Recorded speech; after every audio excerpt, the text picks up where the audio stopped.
Hello, everyone. Happy Tuesday.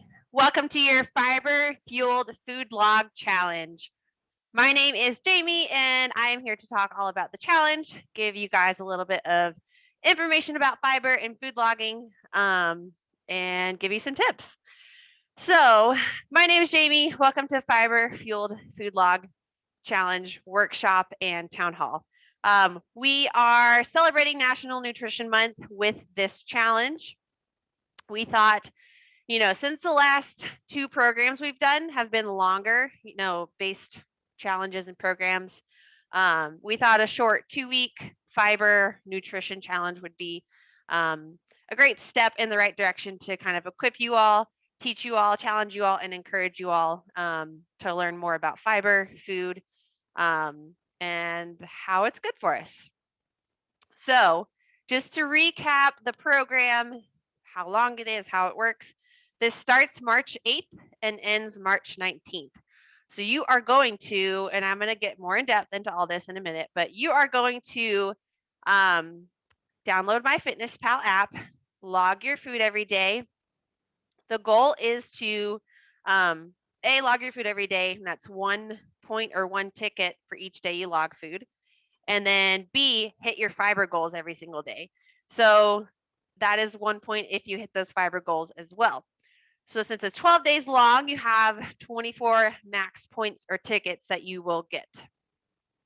From everyone that submits all those points and tickets, we are going to pick one winner, and the winner wins a one-on-one consultation with our registered dietitian, Alyssa Palladino. That is a $99 value, so there will only be one winner. The more you log your food, the more you hit your fiber goals, the more chance you have at winning that. For everyone that is involved in the program, you will get a health coaching session with us at the end of it. We will be going over your food logs and see where you can improve for the future, and maybe answer any other questions you may have. Within our scope, of course, because we are not registered dietitians, but we can, of course, give you tips and talk about the recommendation levels. So let's, before I move on to fiber, the goals for the fiber daily intake for men is 38 grams per day, and the amount of fiber intake for women is 25 grams per day. Both of those are pretty lofty goals, and you have to be very intentional about hitting, about what you're eating to hit those goals. So now let's jump into fiber, and then I'm going to talk a little bit more about food logging at the end of this. So let's talk about fiber. What is dietary fiber? And for those of you that are, for those of you that are signed up, you should have gotten this handout. If you do not have it, comment in the chat. Heather will send it to you. And then there is also a link for some more resources as well if you did not get that. So if you didn't get it, let us know, and Heather will zip that over to you. Okay, so I'm going to be going along with this handout that was in the attachment. So what is dietary fiber? Dietary fiber is the components of a plant that the body can't digest or absorb. It passes through your stomach and out your body. There are two types of fiber. You've got your soluble fiber and your insoluble fiber. They're both really good for your body. Soluble fiber dissolves in water to form a gel-like material. It can help lower cholesterol and glucose levels. Soluble fiber is found in oats, barley, carrots, peas, beans, apples, and citrus fruits. Insoluble fiber is the other kind. It promotes movement of material through your digestive system and can benefit those with constipation. Insoluble fiber can be found in whole wheat flour, nuts, beans, cauliflower, green beans, and potatoes. Like I said, both of these are beneficial for your body, so you want both kinds. The benefits of a high fiber diet are that it lowers your cholesterol levels, it can help control your blood sugar levels, and it promotes and normalizes healthy bowel movements. Now, again, let's talk about how much fiber do we need. I mentioned it earlier, I'm going to talk about it again. Men need 38 grams of fiber per day. Women need 25 grams of fiber per day. You need to be very intentional about what you're eating to hit those goals. How do we get that much fiber? What is fiber in? So your best fiber choices are going to be whole grain products, fruits and vegetables, beans, peas, and other legumes, and nuts and seeds. Let's break that down even further. So whole grain products, that's going to be barley, brown rice, buckwheat, oatmeal, popcorn, quinoa. And don't forget, you've got whole wheat breads, pastas, and crackers. I don't know about y'all, but I love a good crunch. I can't live without bread and crackers. So when I do eat those things, I go for the whole wheat version. For this reason, it's got more nutrients, it's got more vitamins and minerals, more fiber.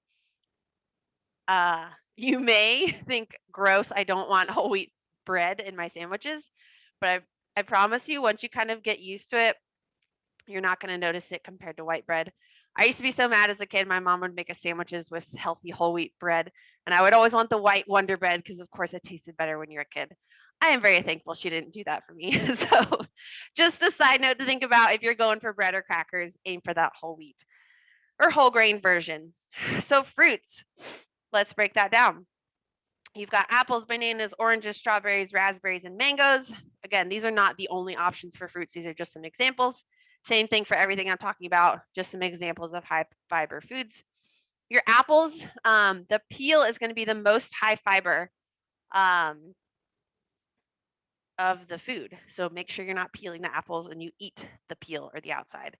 And then mango is actually going to be your highest content of fiber per serving, which is 5 grams of fiber per serving. Let's move on to vegetables. You've got carrots, peas, cauliflower, broccoli, green beans. Give me a sec. Collard greens, artichokes, and potatoes. Yes, potatoes. That includes your sweet potatoes, of course, your red potatoes, and it also includes your white potatoes. I know for whatever reason, people think sweet potatoes are healthier than white potatoes. They have different nutrient content, so they're both good for you. Just make sure it's a normal serving size. Artichokes here are going to be your highest content of fiber per serving. That's going to be 10 grams of fiber in your artichokes per serving. Just things to note and remember. Let's move on to your beans. So for beans, your white beans and your navy beans are going to be your highest grams of fiber per serving. You've also got garbanzo beans, kidney, lima, pinto, peas, edamame, and any other lentils. Moving on to your nuts and seeds. Some examples are almonds, sunflowers, pistachio, and chia seeds. Chia seeds are going to be your easiest option to dump in something and get that high fiber content and not really realize it. Great examples are you can dump it in some yogurt, you can dump it in cereal, in your smoothie, and if it's in your smoothie, you're not really going to know it's there, but you're going to get the benefit of the high fiber content. Okay.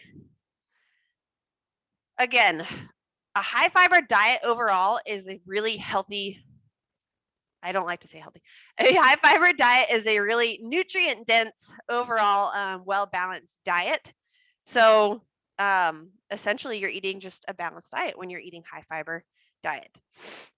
Why? So think about fiber and everything that I just listed. All those vegetables and fruits and beans, those are going to fill up your stomach volume wise. It's going to be low in calorie. So it's not going to, even if you feel like you ate a ton, it's still low calorie. But that high volume is going to keep you full, so you'll eat less. And it takes a little bit longer to digest, so you're also going to want to eat less because you're still going to be working through that. Overall, you're eating less and hopefully losing weight, losing fat over time. Also think about all of those foods I just mentioned, how many vitamins and minerals and nutrients are in all of those foods. You've got a lot of those are high in vitamin C, vitamin A, potassium, folate, other antioxidants, and high fiber food is also known to reduce your risk of cancers and diseases. All right, so that is kind of the basics of fiber. Now let's talk about food logging. So food logging is a daily log of what you eat and drink each day. Food logging can help you understand your habits, It can help you learn what the food you are making. Whoa. Food logging can help you learn what the food you're eating is made up of as far as your macronutrients, the calories, the fiber content, sugar content, etc. Side note, Hope will be going over next week in the town hall on what I think it's called Label Before You Table. So she's going to talk all about reading food labels and what food is made up of. But that's what food logging can help you learn, like what your food is made up of. It can also show if you're eating too much or not enough. And food logging can be helpful, but also harmful if it's done religiously. We don't want that. We want it to just be teaching you and helping you learn to eyeball things. So the app that we would like you to use is Myfitnesspal. Easiest way to do it is to download it onto your phone, create an account. As you are eating your food every day, I want you to scan the barcode because it has a barcode scanner on there.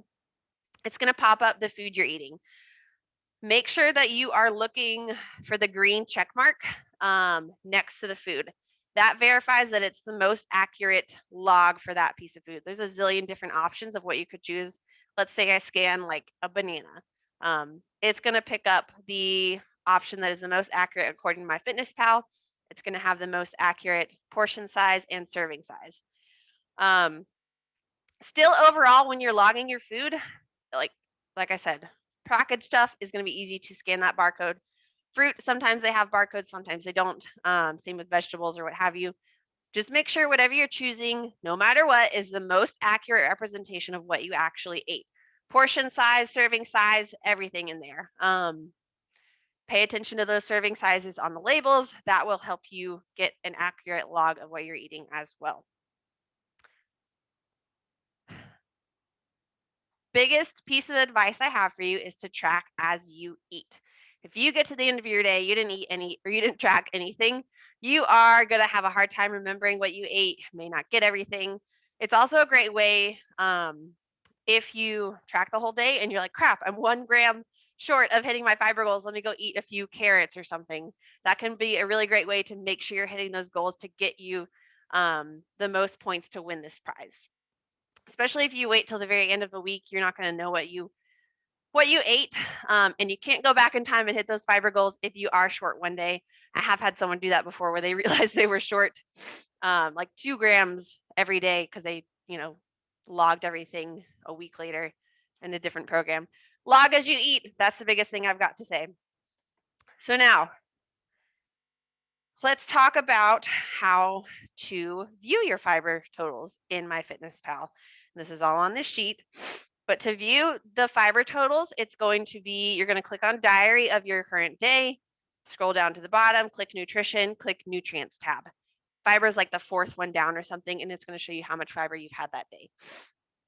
I highly recommend checking that throughout the day to make sure you're on track and not having to scramble at the last minute. And lastly, let's talk about how to export Myfitnesspal. So you are not going to export it via the app. If you try to do that, it will prompt you to pay for the premium version. You do not need to pay for the premium version. What you're going to need to do to export it to us is log in on a desktop with your same app login. You will go to click on food, pick current dates to export, and then you're going to scroll down and click the green button that says View Full Report Printable. From there, you'll copy and paste that into a Word doc and send it to us. So like I mentioned, you will submit these on one time. You're going to email them to me on the 22nd or before the 22nd at 12 p.m. So if it's the March 22nd at 11 a.m., that's fine. As long as it's in by 12 p.m., you are good to go. And then from there, we will pick a winner. We will also schedule those health coaching sessions as well. I'm actually going to send you guys, you should have gotten in the link, you should have gotten this handout that I'm going through, as well as a link to more high fiber foods from the Mayo Clinic. So that is your fiber fueled food log challenge, town hall and workshop. I hope this was helpful and informational, and I hope y'all are excited If you have questions, let us know. If you are missing any attachments or links or didn't get it, or you're just popping on here and you want to join, go ahead and email myself or any of us. My email is jamie.mclaren@coxautoinc.com. Like I said, happy food logging, and we will see you next week for the Label Before You Table workshop. Thank you, everyone.